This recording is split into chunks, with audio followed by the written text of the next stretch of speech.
Hey, what's up, my friend? Are you a small business owner that loves God, family, country, and capitalism? If so, you are totally in the right place. My name is Josh. Welcome to the War Plan Briefing. We have yet again another special episode. I grabbed just a little taste of the content out of my program, Recession Marketing, and I'm going to put it in here for you to watch for free so you can get smarter and make more money. I want to challenge you to think asymmetrically. I want to remind you that everything is marketing, and marketing is everything. The way you parent your kids is marketing. The way that you date your girlfriend is definitely marketing, and I want you to think different thoughts, see things other people can't see. So the video today is called Scrappy Bog. Scrappy Bog. What the heck, Josh? What are you talking? What is Scrappy Bog? BOG is an acronym I coined years ago for boots on the ground marketing. If you have a really small company, you don't have some unlimited war chest of money to go play games with marketing. In fact, marketing or paid marketing can be super dangerous to you, right? If you can't pay your car payment and your mortgage and pay your groceries, and you do some harebrained direct mail campaign on a wish and a prayer and a hope, bad things can happen to you. But there's all kinds of ways you can make money by using grit and hard work and hitting the streets, shaking hands, kissing babies. But this is going to challenge you to think of some new ideas that maybe you haven't considered. You can make millions of dollars, never spending a penny on marketing, believe it or not. I have more than one personal friend that built 8-figure companies just knocking doors. Now, I know that people don't like to knock doors. That's just one example. But let me know your thoughts on Scrappy Bog and type in the comments what you think as you watch this training. If you want to learn about the whole thing at the end of the video, I'll show you how you can kind of examine and be skeptically looking at the sales page for the full Recession Marketing. You can check that out. But here's a taste. I hope it serves you, and I'll see you at the end of the video. What is going on, my friend? Welcome back to Recession Marketing. I have a question for you. Are you scrappy? Have people ever described you as scrappy? Have you ever had a metaphorical gun to your head and you had to move heaven and earth to get $1 to pay your bill so they didn't repossess your car? I have. And I failed because they still repossessed my car. But that's not the point of this video. The point is Scrappy Bog. BOG is an acronym for Boots on the Ground Marketing. Listen, if you're broke, I automatically have good news for you. That means you have time, right? And if you have lots of time, then you can go do boots on the ground, scrappy style, guerrilla style marketing, which is awesome because you can go get money. Marketing by pay other more expensive modalities is a luxury that comes with some success and having cash in the bank, and not everybody does. So this will be a really simple video with a few ideas to get you out there, because the thing is there's really no excuse for you to not have success. There's no valid excuse. There's plenty of excuses. There's not a real excuse. People say things like, well, Josh, you don't understand in my market, blah, blah, blah. Josh, you don't understand. The employees here are different. Oh, the millennials, they just want their tiny houses and their laptop lifestyle. No one will work. And they say 100 things. It's just not valid, because at the end of the day, but just by walking around, shaking hands, kissing babies, meeting people, being a charismatic, enthusiastic person who works it and talks to people, you can automatically make 6 figures for the rest of your life. I don't care if you're picking up dog poop or what you're doing. There's literally zero excuse in the United States of America. It's always a lack of effort and oomph and stamina when it comes to BOG stuff. I understand not everybody has $5,000 to invest into the War Plan Insiders. I understand not everybody has $10,000 to put into direct mail. That's perfectly okay. I didn't have it. You know how I started out my company? By knocking on doors. Did I want to throw up? Yes. Did I throw up? No, but I almost did. But I wanted to, and I hated it, but I did it anyway. So there's not a real excuse. You are allowed to say, I'd rather just be broke and stuck and miserable. I'm just unwilling to do these things. That's actually intellectually honest. I have a lot more respect for that than pretending like there's some mysterious force holding you down, because there's not. And there's money literally everywhere. The problem is it's just in someone else's pocket, and you got to get it out legally. You got to get it out legally. Okay. So I want to start off by talking about Plata Oplomo, which I did talk about in some other videos. I'm pretty sure. I can't remember. It's all mushing together. It's a story about how in Latin America, there's a lot of corruption. Lots of places in the world there's corruption. We'll use Mexico as an example with the drug cartels. So there's these little towns in Mexico, and the cartel leaders will go in and take over, and they'll go to the sheriff. And the sheriff's a good guy. He's a good guy. But they go to him and they give him a really simple deal. They say, Plata Oplomo, amigo. Plata Oplomo. It means silver or lead. Here's the moral of the story. Imagine this. You're the sheriff. You want to do the right thing. But these cartel people who you can't fight back against because there's like too many of them. They have big guns and there's their endless supply of, meatheads to follow you around and hurt you. They say, look, we're going to give you money and you're going to do what we say. Or we're going to give you lead, right? We're going to give you silver, a bag of money. You're going to do what we say. Or we're going to shoot you and your family and you're all dead. And then we'll just do what we want anyway. Which one do you pick? That's called a forced choice close. A forced choice close. That's a very extreme example of a forced choice close. But the moral of the story is this. If you really did have a gun to your head, you're capable of so much. And this is why in my video where I taught about the Hedonic Treadmill, which I think was one of the special sessions, how we all have like this bank account number and then we have a panic number. Then we get up to this other number and then we kind of take our foot off the gas and go to the panic number. And this is kind of just always happening. When we hit our panic number, we're capable of incredible things, incredible feats. The truth is that you're capable of it all the time, even right now. Did you know that? And I wanted to say that as an encouragement to you because this video is specifically for the smaller companies who need some creative ways that are low cost to go make it rain, sucker. So what are you capable of if there was a gun to your head? Could you go sell $10,000 this week worth of stuff or this month or whatever number is big to you but is a stretch, but you really could, you could? Then go do it. Go do it because it'll change your life. You'll build confidence. It will literally change your life, but you got to go do it even while you're scared. Okay. So first, super simple, scrappy bog is cards on cars. People hate this, but it works. You got to test it, but it's really cheap. Business cards are like a penny and you can put them on really nice cars. You put them under the windshield. You can put a flyer, a postcard, whatever you want with an offer. Obviously, you're going to want to target the nice cars, not the broken down cars, but it's a way to get phone calls. Now, will some of them be mad at you? Yep. But will some of them say, hey, that's great. Can I get a price for your stuff? Yes, they will. And you can do hundreds and hundreds and hundreds of them per hour. The worst case scenario is the mall security yells at you or the grocery store or wherever you're at. Who cares? Go do it anyway. Just do it. Be crazy. Go crazy with it. If you need money and you have the metaphorical gun to your head, this is one of the simplest possible ways to get a deal or two a day just by doing this. Okay, ready? Next thing is to use this really old piece of technology. Most people haven't heard of it. It's called a phone. It's a phone, not like a internet browsing device. I mean, like there's a feature in here. There's an app where you can actually push numbers in and call and it will ring and you can talk to people on it. Isn't that nuts? People don't like talking on the phone, but the phone is a moneymaker. It's a moneymaker. One of the biggest issues with small businesses is they don't call their customers enough. They get freaked out to call them on the phone. They don't want to talk to them. How are you going to make a bunch of money if you don't talk to the people that give you the money? Come on. Hello, McFly. So a telethon, how do you do this? I'll tell you how I did it. I would get a group of us together. We would pull an all-nighter, not all night, but we'd pull like a long day till 8 or 9 at night.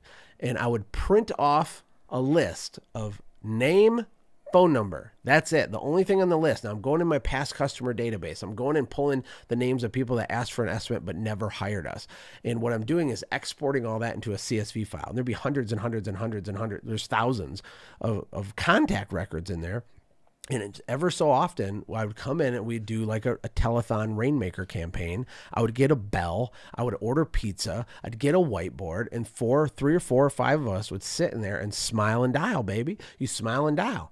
And it's awkward and clunky, and then it becomes fun because someone will get a deal and they ring the bell and their name goes on the board and it's gamified and it just works, period. It just works. Now, if you sit down and you call 15 people, 12 of them are not going to answer.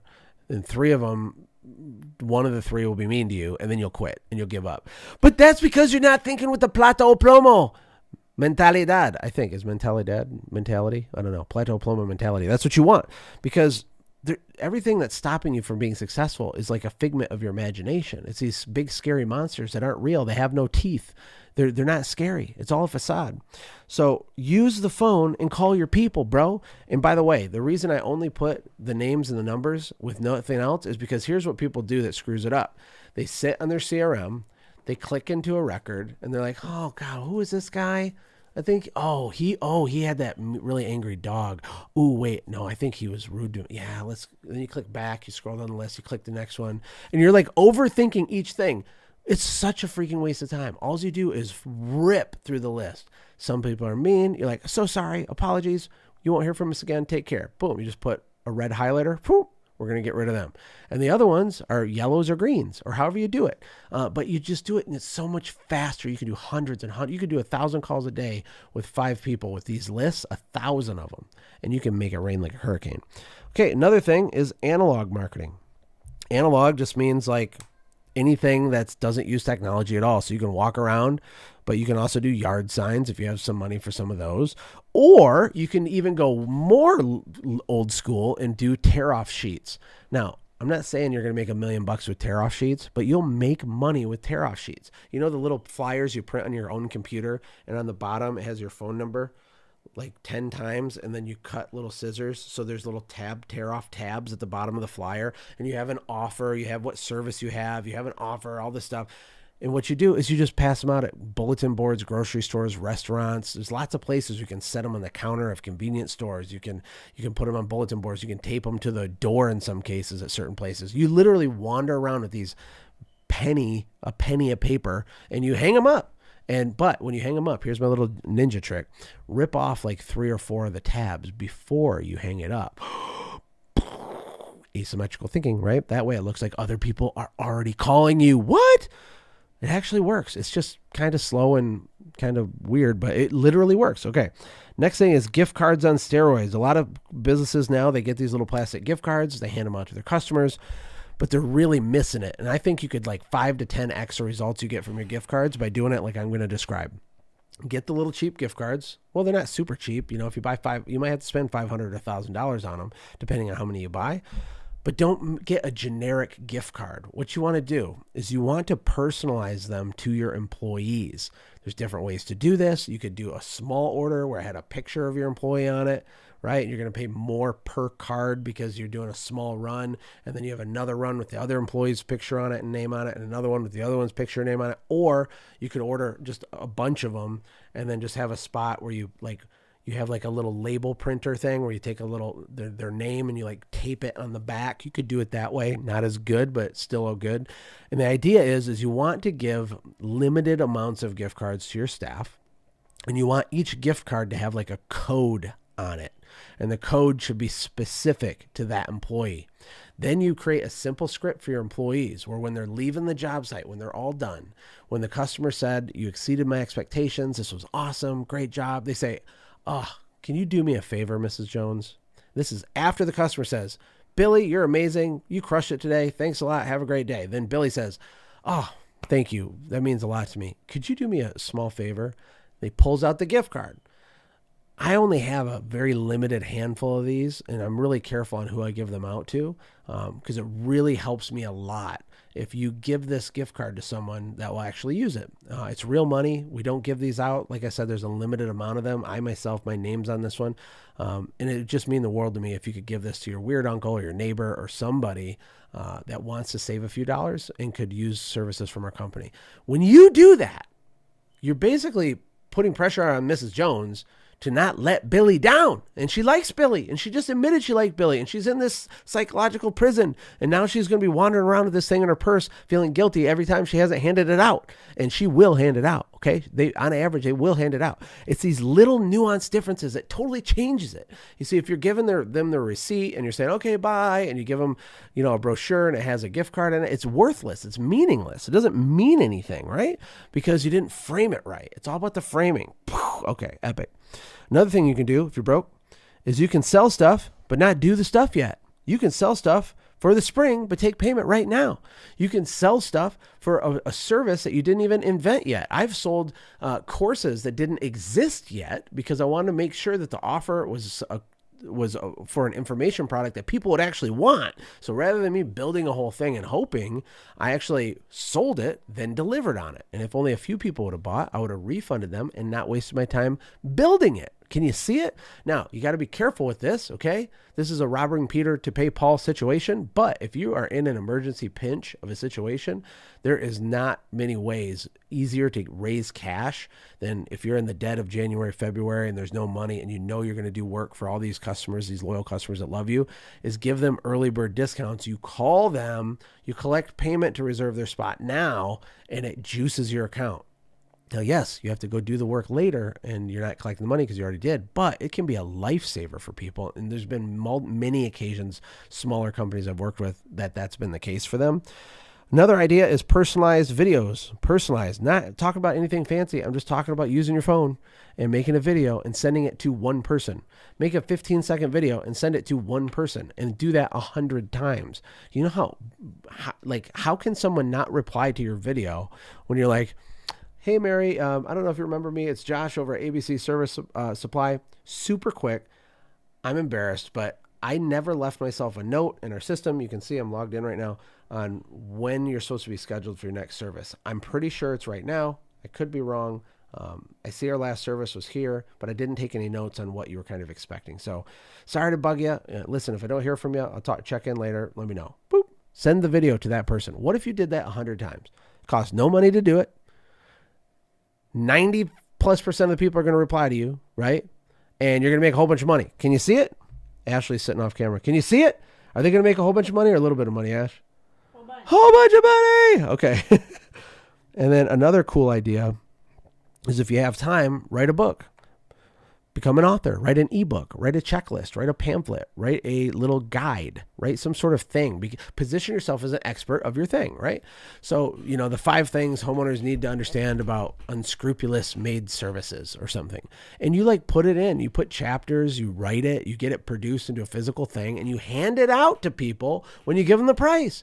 Now you are the preeminent, total go-to trusted authority in your area because nobody's going to do that. But in a week, if you worked hard for a week, you could have an actual freaking mini book or at least an ebook to give to people, although the physical would be way better. There's services that print these things for $2-3 a piece. It's no big deal. You can do this. You don't need a permission slip. No one's coming to anoint you to say, you're allowed to be successful now. You're allowed to have authority. Just have it right now. You get to decide. I'll see you in the next video. I hope this was helpful. Hey, I'm back. What did you think? Did your head explode? Did you fall asleep? Hopefully you didn't fall asleep. I try to keep them fun. It's edutainment, people, right? But here's the thing. If you liked that, if you said, oh my gosh, there's money in that, I'm going to watch that again on half speed and take notes and implement. Because what if you did implement that? How valuable would that be? Look, if you want to check out the full program of Recession Marketing, then check the description on this video. There's a link. I'm pretty sure it's warplan.com/RM. Kind of like Recession Marketing, the letter R, the letter M, warplan.com/RM. You can go there, check it out. There's all kinds of testimonials and hundreds of people have already seen this and we haven't even really launched it yet. This is all pre-launch. It's amazing. So this was just one taste. And until next time, see you in the next video. Bye.